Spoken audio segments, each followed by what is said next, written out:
इतनी जल्दी छुट्टियां खत्म हो गई, कैसे दिन गुजरेगा मेरा आपके बगैर। खैर तुम तो अकेली नहीं होगी, मम्मी भी तो होंगी तुम्हारे साथ। मेरा मतलब है अम्मी होंगी ना तुम्हारे साथ, तुम अकेली तो नहीं होगी घर में। हाँ, शुक्र है अल्लाह का कि वो होंगी। मैं और वो ना सारा दिन एंजॉय किया करेंगे और फिर जब आप वापस शाम को आएंगे ना तो फिर सास बहू के किस्से सुनिएगा। अच्छा, अपनी एंजॉयमेंट में मुझे भूल ना जाना। और आप जो मुझे भूल जाएंगे ऑफिस जाके। पागल लगता हूँ तुम्हें क्या? अगर ये पापी पेट का सवाल ना होता तो इतनी हसीन बीवी को कोई घर छोड़ के भला कैसे जाएगा? और हाँ, नाश्ते के बगैर बेटा कहाँ जा रहे हो? मैंने इनसे कहा था नाश्ता करके जाएं, लेकिन ये मान ही नहीं रहे। ये जो तुम्हारा मियाँ है ना, इसके साथ खाने के मामले में जोर जबरदस्ती करनी पड़ती है। नाश्ते के मामले में इसने मुझे हमेशा बहुत तंग की है। एहतमाम से सामने रख दो तो खा लेता है, वरना ना कर देता है। नखरे दिखाने का मर्दों को शौक होता है, मुझे हमेशा जोर जबरदस्ती करनी पड़ी है इसके साथ। अम्मी मुझे वाकई ऑफिस जाना है, काफी तो दिनों। सुबह के वक्त खाली पेट जाना कितना अनहेल्दी होता है। समझाओ इसको। चलो। क्या? अच्छा क्या? अच्छा थोड़ा सा तो खा लो ना, तुम्हारी पसंद की चीजें। मीठा पराठा बनाया।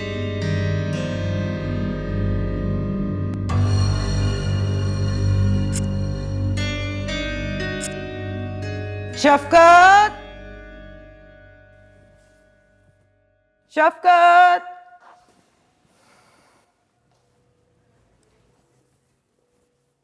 मेरी बेटी यहां बैठ के क्या कर रही है? क्या हुआ? उदास क्यों? नहीं अम्मी कुछ नहीं, बैठे। भाभी की कॉल आई थी कनाडा से। हो, भाई याद आ रहा है? नहीं, शादी की मुबारकबाद देने के लिए कॉल की थी। अब याद आया उन्हें मुबारकबाद देना। सोचें। कोई बात नहीं बेटा, हो जाता है।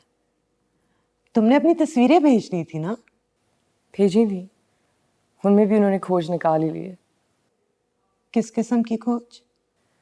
पहले तो पूछने लगे कि जोड़ा कहाँ से लिया, कितने का था, ज्वेलरी कहाँ से ली, और पता नहीं मेकअप कहाँ से करवाया।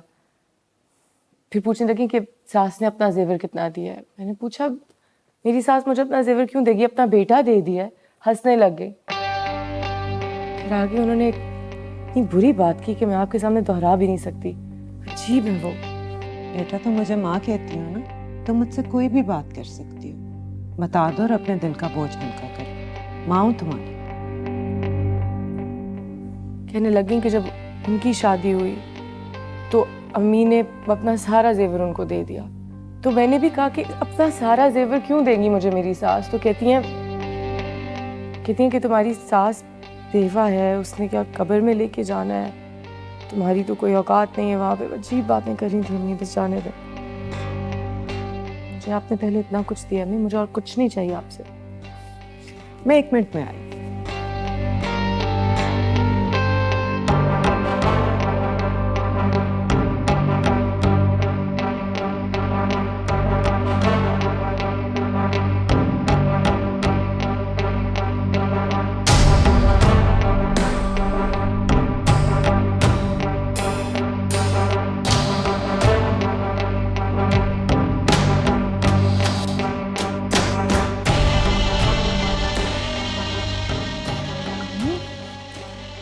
अम्मी मैंने इसलिए नहीं आपको बताया था, मैं तो सिर्फ शेयर कर रही थी उनकी बात। ये आप क्या कर रही हैं? मैं जानती हूँ तुम बहुत अच्छी हो, लेकिन ज़माना बहुत ख़राब है। मैं नहीं चाहती कि कोई भी बात मेरे और तुम्हारे दरमियान कोई दरार पैदा करे। नहीं, कोई दरार नहीं आएगी। मुझे ये नहीं चाहिए, मुझे कोई शौक ही नहीं है। बाकी आप रख लेंगे। मेरे बेटी से बढ़ के मेरे लिए और कुछ भी नहीं है। तुम पहनो, अल्लाह तुम्हें नसीब करे।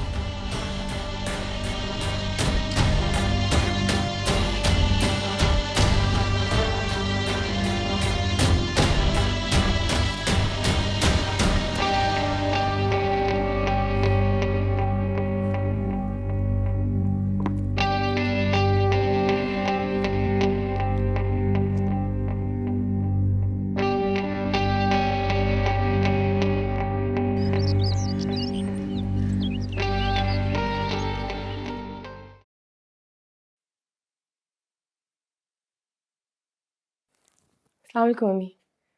वालेकुम अस्सलाम। आज बड़ा सोई हो, रात को नींद नहीं आएगी अब? नहीं नहीं, मैं तो सुबह से उठी हुई हूँ, सर में दर्द हो रही थी।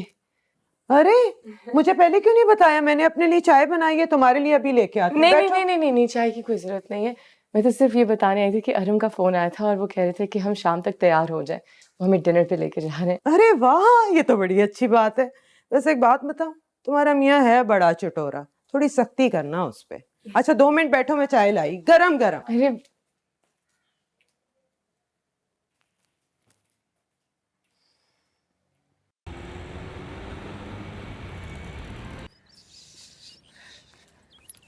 चले जी चले, देर हो रही है।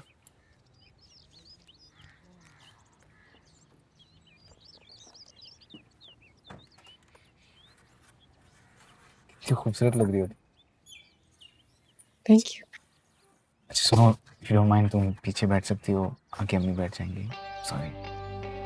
हाँ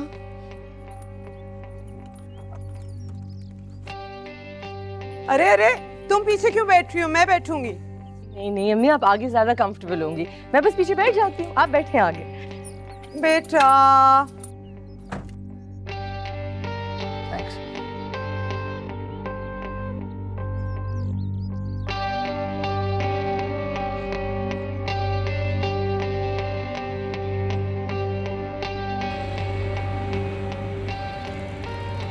तो इरा, ये है मेरा फेवरेट रेस्टोरेंट। मैंने बताया था इसको। कैसा लगा खाना? बहुत अच्छा।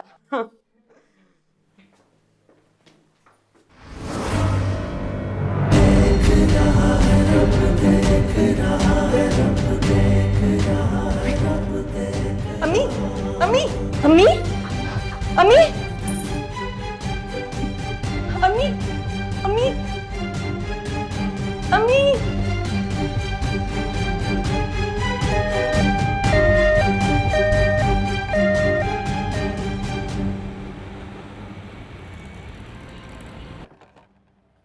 मुझे बिस्मिल्लाह बिस्मिल्लाह।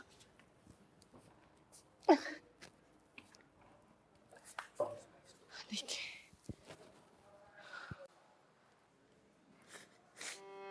अम्मी, मैं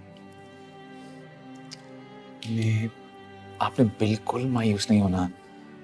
कुछ ही महीनों की तो बात है, फिर सब कुछ पहले जैसा हो जाएगा, आप ठीक हो जाएंगी। कुछ पहले जैसा नहीं होगा, मैं जानती हूँ। मैं तुम लोगों पे बोझ बन गई हूँ। अरे ऐसा बोझ तो सर आंखों पे, हमें तो मौका मिल गया कि हम आपकी खिदमत करें। अब आप बस बिस्तर में आराम करेंगी और घर पे राज करेंगी। बेटा मेरे लिए अटेंडेंट का बंदोबस्त कर दो। अभी मैंने नर्सिंग होम में ऑलरेडी बात कर ली है, 12-12 घंटे के 2 अटेंडेंस चाहिए होंगे, बस हो जाएगा सब कुछ। And how much will they charge? क्यों फिक्र करती हैं उसकी, बस लाख रुपए से ज्यादा लगेंगे भी नहीं, लेकिन आपकी इलाज के लिए सके बहुत जरूरी है। क्या मतलब? आप मुझ पे ट्रस्ट नहीं करते? मेरे होते हुए कोई अटेंडेंट आएगा अम्मी का ख्याल रखने? मैं हूं ना। लेकिन इस वक्त तो 24 घंटे अम्मी को अटेंडेंट की जरूरत होगी ना। तो अम्मी ने मुझे बेटी कहा है, हर अब तो मेरे पास मौका आ गया कि मैं बेटी बन के दिखाऊं, तो फिर मेरे होते हुए अटेंडेंट? बिल्कुल भी नहीं। आज से अम्मी मेरी जिम्मेदारी है।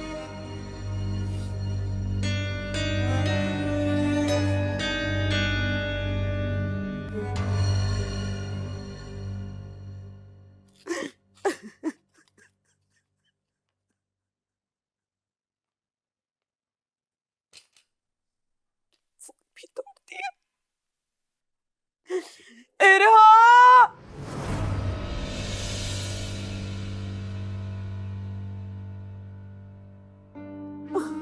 यार आपको फोन भी नहीं कर सकती, न जाने किस बात का बदला ले रही है मुझसे। इरा! अरे तुम मर क्यों नहीं जाती?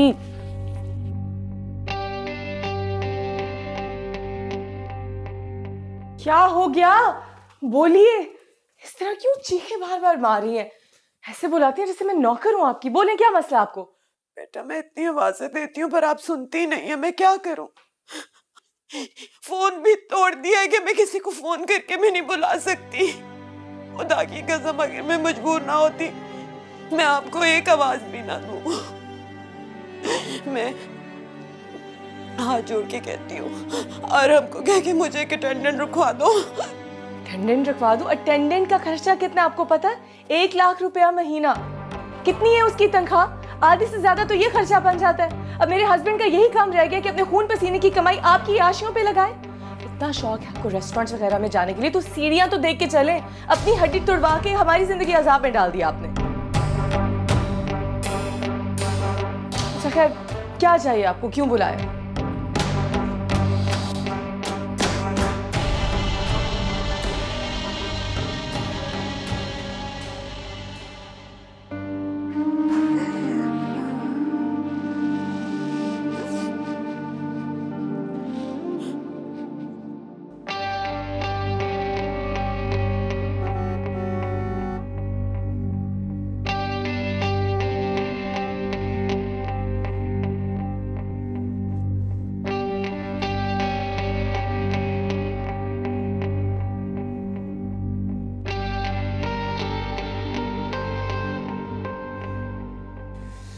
हेलो, क्या हाल है?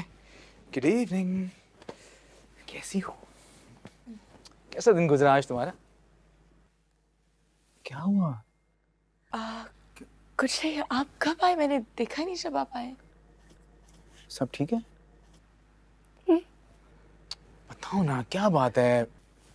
नहीं तो अम्मी ने कुछ कहा है क्या? बताओ ना प्लीज, क्या हुआ है?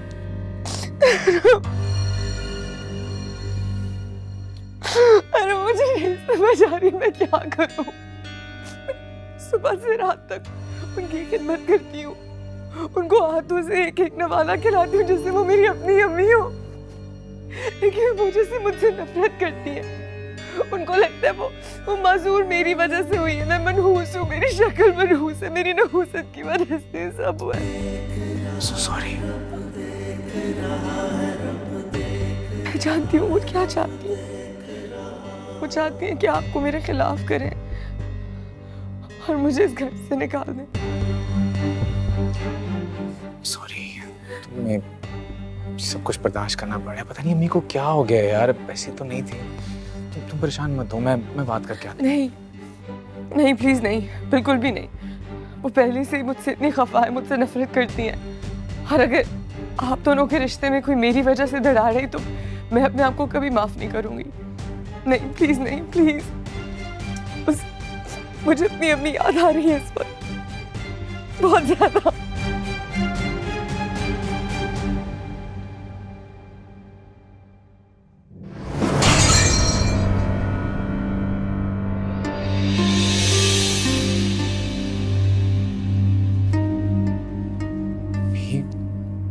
आपको किसी भी चीज की जरूरत थी तो मुझे आवाज दे देती है।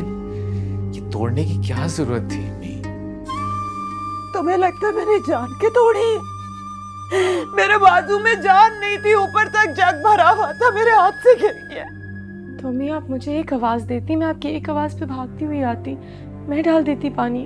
चुप करो। और हम के आगे तुम्हारे लहजे से कैसे शहद टपकने लगता है। बेटा मैं सारा दिन अकेली भूखी प्यासी यहाँ पड़ी रहती हूँ, ये नहीं आती है। कपड़े बदलती है तो मेरे बाजू मड़ोड़ देती है। बाथरूम जाके घंटों बैठी रहती हूँ इंतजार में, ये नहीं आती। मेरे कपड़े, मेरे घर, मेरा बिस्तर, तुम देखो मैं ऐसे रहती थी। अम्मी आप क्या कह रही है? अरे मेरा खुदा गवाह है, मैं इनका अपने से ज्यादा ख्याल रखती हूँ। चुप करो तुम। ओके, तुम्हें सफाई देने की जरूरत नहीं, मैं जानता हूँ। अम्मी, ये क्यों कर रही हैं आप? याद करें, आप इसे अपनी मर्जी से, अपनी पसंद से लेके आई थी ना, तो फिर ये एकदम कैसे बुरी हो गई? गलती हो गई मुझसे, मैं नहीं पहचान सकी। सायरा को तो पता था ना, मैं उसे कभी माफ नहीं करूंगी, कभी माफ नहीं करूंगी। मेरी उस बहनों जैसी दोस्त को प्लीज कुछ मत कहिए, उसने कुछ नहीं किया है। सॉरी, आपने मुझे बहुत डिसअपॉइंट किया है। ये बीमारियों शिफा तो खुदा की देन है, तो फिर एक इंसान पे क्यों इल्जाम डाल रहे हैं आप? ठीक है बेटा, तेरी आंखों पे इसके एतबार की पट्टी बंध गई है, पर मुझ पे एक एहसान कर दे, मुझे ईदी सेंटर छोड़ा खुदा के वास्ते। अपनी झूठी माँ को क्यों रखा हुआ है? अल्लाह मुझे उठा क्यों नहीं लिया?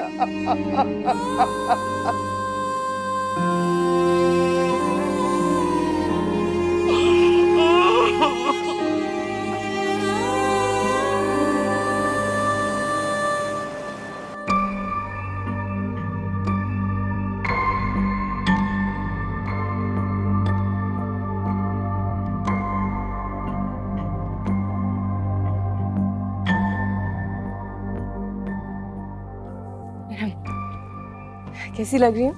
बहुत अच्छी लगी। अजीब लग रहा है आपके बगैर जाना। सायरा और काशिफ की एनिवर्सरी, आप कैसे नहीं आ सकते? हाँ, वो मेरी बात हो चुकी काशिफ से, उसको मैंने बता दिया। उसको पता है वैसे कि मैं मेरे को अकेला छोड़ नहीं सकता। तो कोई बात नहीं, तुम जाओ ताकि जल्दी आओ ना। बस करूँगी आपको, और मैं जाके उन्हें विश करूँगी आपकी तरफ से। हाँ चलो, बस जल्दी जाओ, जल्दी वापस आओ। हाँ, बस अम्मी का ख्याल रखना। हाँ।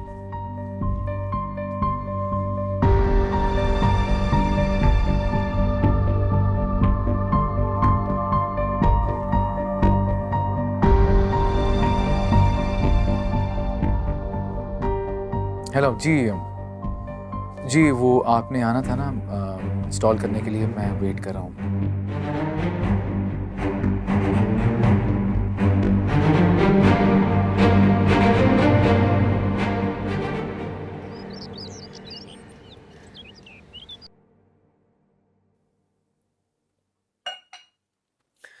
इरा, बेटा मुझे बाथरूम जाना है।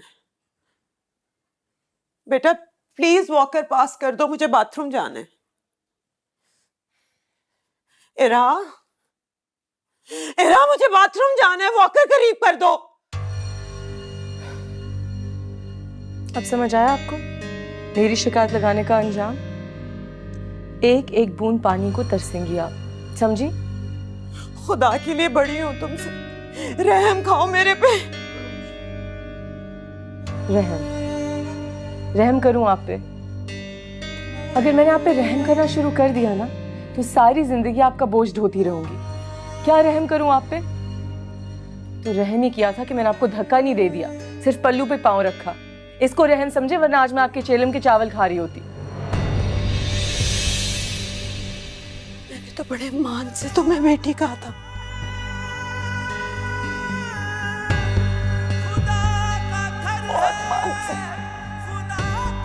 मान से नहीं। आपने देखा एक लड़की अकेली है, उसके आगे पीछे कोई नहीं है, यतीम है, उसको आप बहू बना के अपने घर ले आए। क्योंकि आपको बहू नहीं, आपको एक डेकोरेशन पीस चाहिए था, और आपको पता था कि आप मुझे दबा के रख लेंगे। सोचें जरा, इस घर में मेरा क्या है? कभी सोचा आपने? शादी मेरी हुई थी आपके बेटे के साथ, लेकिन कभी हमें कोई प्राइवेसी मिली है? मैं अपने शौहर के साथ गाड़ी में नहीं बैठ सकती क्योंकि उसकी माँ ने आगे बैठना होता है। मैं अपने शौहर के साथ रेस्टोरेंट तक नहीं जा सकती क्योंकि उसकी माँ ने साथ जाना होता है, और उसकी पसंद के रेस्टोरेंट जाएंगे। मैं उसके साथ फिल्म देखने बैठती तो उसकी माँ आके बीच में बैठ जाती है। आपको नॉर्मल लग रहा है? तो मान से अब कौन सी बहू लेके आई थी? शादी तो आपने उसकी करनी नहीं थी। मान से जिंदगी हराम कर दी थी आपने मेरी। और अब आपने अलहम से कुछ नहीं कहना है, क्योंकि आपका बेटा शुक्र है थोड़ा बुद्धू है और मेरे काबू में आ गया है। इसलिए आपको वो उस रूप में देखेगा जिसमें मैं दिखाऊंगी। मान से शान से मेरे सामने बातें ना करें, ये ड्रामे मैं नहीं बर्दाश्त कर सकती। मान से खुदा के लिए वॉकर करीब कर दो। नहीं, मैंने नहीं करना।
कह रही थी कि आउट।